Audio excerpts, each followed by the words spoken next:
লাউ গাছে কিন্তু ফুল ফল হওয়ার আগেই একটু স্প্রে করা দরকার কীটনাশক দিয়ে, তাহলে শুরুতে কিন্তু ফুল ফলে সেরকম একটা পোকা ধরে না।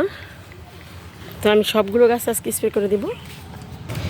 এটা তো করে দিব, এটা পাতা কেন এরকম ছিদ্র ছিদ্র হলো জানি না। দেখুন কী ধরনের পোকা বসছে, যে মশার মতো, দেখছেন? তো আজকে এই জন্যে এটা আমি স্প্রে করে দিব। তো পোকাগুলো কিন্তু সাথে সাথেই মরে গেছে, দেখুন স্প্রে করার সাথে সাথে। কি সমস্যা দেখছেন, ছোটো ছোটো মাছ মশার মতো, তারপর পাতাগুলো ছিদ্র করে ফেলছে। তো সব কটা গাছে আজকে স্প্রে করে দিব। এবছর কিন্তু আমি অনেকগুলো লাউ চারা লাগিয়েছি, কারণ আমার লাউ গাছটা সেরকম একটা ভালো হতে চায় না, এই জন্য যেটা মরে আর যেটা বাঁচে তো সবগুলোতে আজকে একটু স্প্রে করে দিচ্ছি। এই যে এখানেও আছে,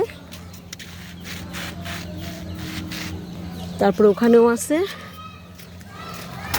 এই যে বাবা, এই যে এটাতেও কিন্তু দেখুন জায়গায় জায়গায়, দেখছেন? এটা একটু ঝাঁকায় উঠে গেছে যদিও, তো এটার মধ্যে ভালো করে স্প্রে করে দিব। পোকার আক্রমণে গাছ সেরকম একটা ভালো করতেই পারছি না, জানি না কি হলো।